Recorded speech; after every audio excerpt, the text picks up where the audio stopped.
as we go through life, we come across all sorts of barriers that prevent us from doing something.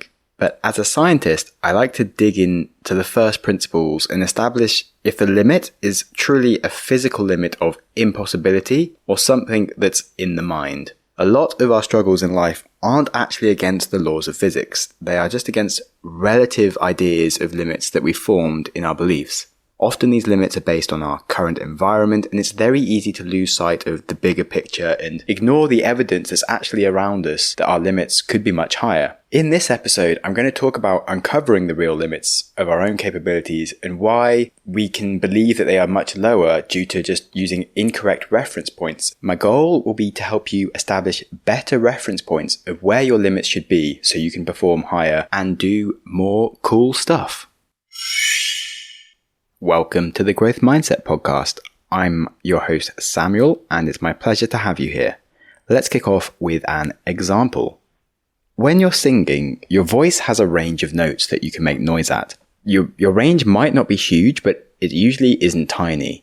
Many singers will start singing a scale or a song near the bottom of their range, and they'll start to go up in the run, and they'll only be a quarter of the way up their range or something. And they'll start to struggle making the high notes of the run, and they lose confidence as they try to push their voice higher. And you'll probably all know the sound of someone pushing their voice upwards and like, and it's awful and no one likes it. But the more that the singer tries to push against this wall of fear, the more it pushes back against them and the worse they sound. And they start choking and you can hear it. But the odd thing about this is that the high note that they're striving for is not that high and it's below their natural range. And they can easily sing the note that they're trying to sing. The trouble is all in their mind. And I did this a lot whilst I was learning to sing. And my teacher told me that this is such a common problem. And she tries to get people to imagine that they are above the note that they're trying to sing and that they're going to go down towards this relatively high note for their mind. And then they suddenly hit the note really easily. So it's all a matter of perspective. In the moment that they're singing this short run, they lose perspective of their full range and they get scared. This thing in their mind becomes really difficult, but actually relatively for them, it's not hard. So they're just choking for no reason. A lot of our struggles in life aren't against the laws of physics, as I said at the start. They are against relative ideas of limits that are all in our minds. Often these limits are based on our current environment. We're lost in the moment, such as when you're singing, and we lose sight of evidence that we have of our real limits. Such as, hey, I can sing really high notes when I fully stretch my range. This comes up in so many other places.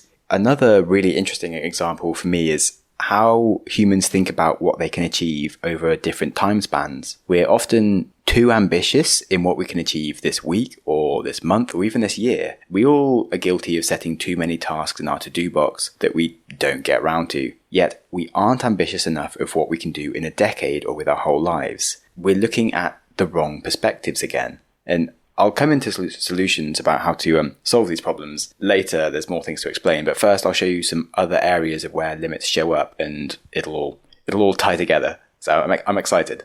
So limiting perspectives and beliefs also come up when trying to break new goals. The famous 4-minute mile was seen as a hard ceiling. Once it had been broken, however, many runners started breaking it, and these were people who were all physically capable of breaking it in the years beforehand, but they just didn't think that they could. So this will be affecting you on a personal level with things that you want to do, but you just think might be difficult directly for you. But it can also happen with limits of what you just think is possible for a human or a business, and it just becomes part of our normal rules. So if you have goals for yourself, but you don't think it's possible, you could be placing invisible limits on yourself for no reason. And this is one of the reasons that I'm planning to start breaking some world records this year. So I just want to literally show the story of an ordinary guy just putting in some hard work to do something extreme and forging a path to a point where no human's gone before, just because of I can, and there's nothing stopping me. Now, our culture is also something that really affects the way we think about our limits.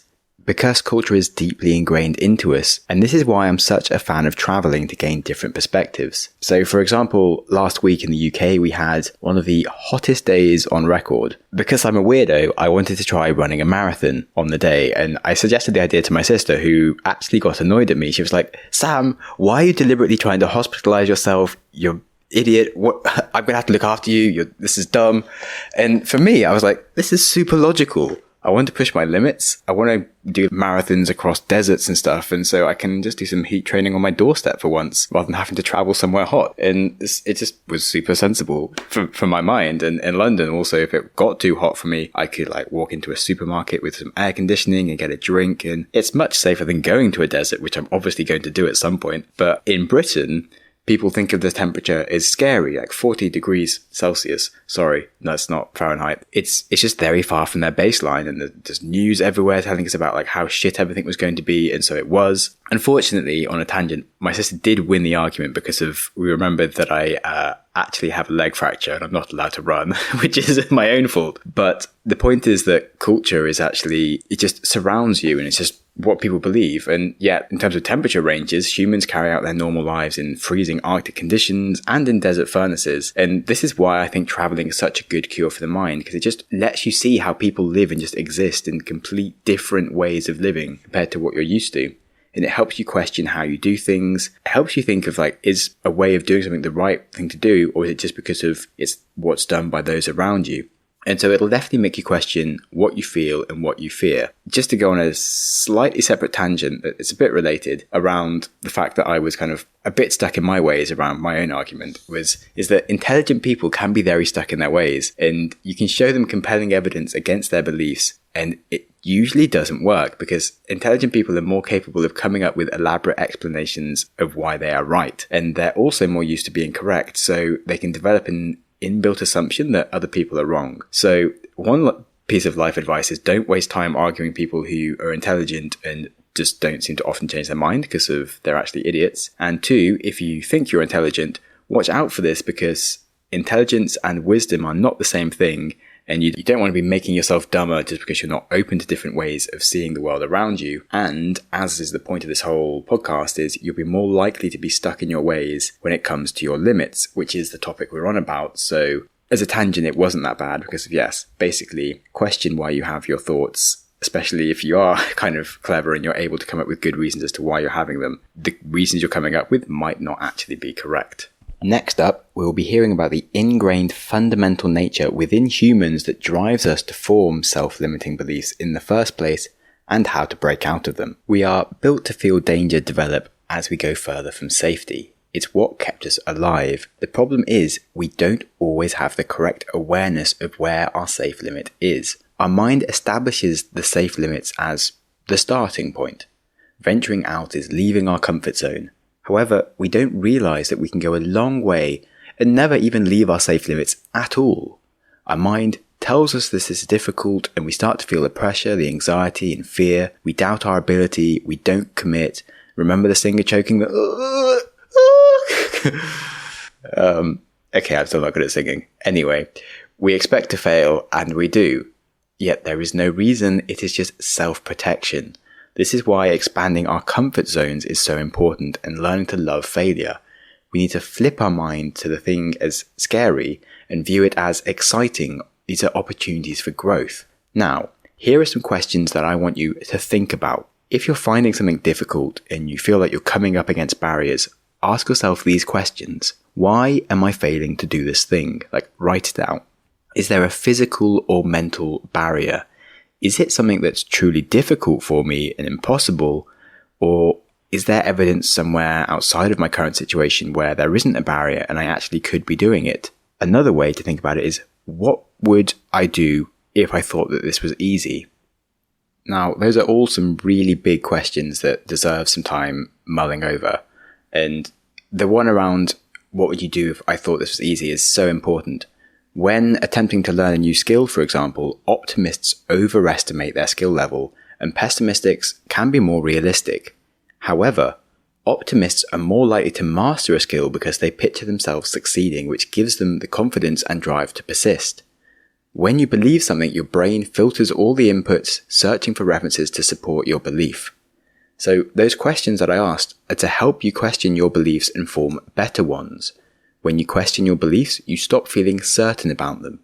The difference between a belief and a conviction is linked to a powerful emotional event that tells yourself, unless I believe this, I'll suffer massive pain. If I stop believing this, I'll give up my identity and everything I've stood for. So to create mastery, convert a belief into a conviction. To create a conviction, reinforce your belief by adding new, more powerful references. Those questions are there to help you find references to show you what's actually real and what you can do. Then you can take action, and each action will strengthen your commitment. Tony Robbins has some great thoughts here. The meaning that you attach to events shapes who you are and who you become. It's not the events themselves that shape you, but the beliefs that you form. Our beliefs are generalizations and misinterpretations of past experiences. Find enough references and you can develop beliefs about absolutely anything. Your references could be real or imaginary, accurate or inaccurate.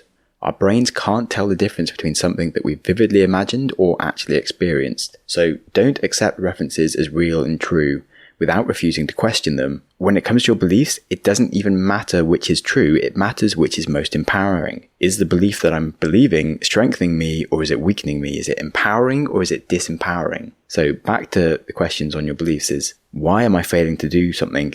And is there a physical or mental barrier around it? Is it genuinely something that's truly impossible or difficult, or is there evidence that I can see outside of my situation where this isn't a barrier? And finally, how would I approach this if I thought it was easy? So I really hope you enjoyed digging into all of that and teasing out the limits in your mind and growing your ambitions and comfort zones. I've spoken to a lot of you listeners out there and I love how talented and interesting you all are. Please have a great week. Remember, growth is about persistence, and if you want to enjoy your life, it starts by enjoying today.